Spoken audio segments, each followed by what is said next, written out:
È Urbe Viva, il progetto ideato e realizzato da Cescot Veneto e Confesercenti Regionale del Veneto Centrale, in collaborazione con IUAV, Fondazione Negozi Storici di Padova e Provincia, Camera di Commercio, Industria, Artigianato e Agricoltura di Padova e con i partner dei comuni coinvolti nei rispettivi progetti, che è in scena al Centro Culturale San Gaetano di Padova dal 29 gennaio al 2 febbraio. Si parla di rigenerazione urbana, sviluppo collaborativo, co-design e di rigenerazione della cultura per lo sviluppo della città e per la sua promozione. Un programma ricco di workshop, di incontri per promuovere la città. Un ottimo spunto di confronto questo aperto da Confesercenti, IUAV e altri soggetti che vogliono ragionare insieme all'amministrazione comunale.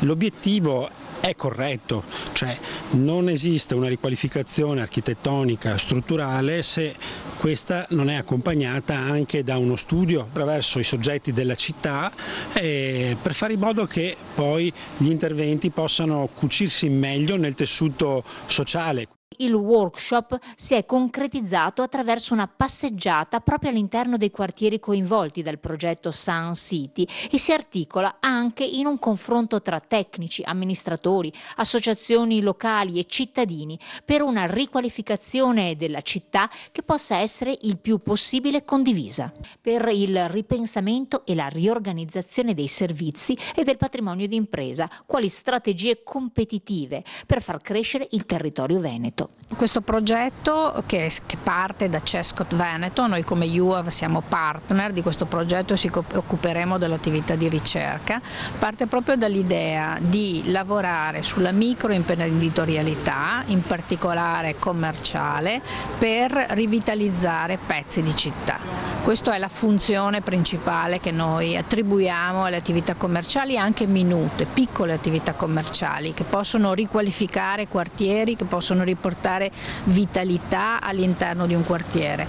Le attività commerciali non sono solo importanti come attività economiche in senso stretto, ma proprio per la funzione che esercitano nello spazio urbano, per la riqualificazione dello spazio pubblico. Questo è un aspetto molto importante. Tema centrale è la rigenerazione urbana, ovvero comprendere come i grandi progetti attesi per i prossimi anni possano costituire reali strategie di crescita per la città patavina e per le imprese piccole e grandi del territorio, senza naturalmente trascurare le periferie. Il commercio comporterà sicuramente la necessità di cambiare sotto alcuni aspetti, ma anche di rendere sempre più forte la propria offerta, che è un'offerta di vicinato.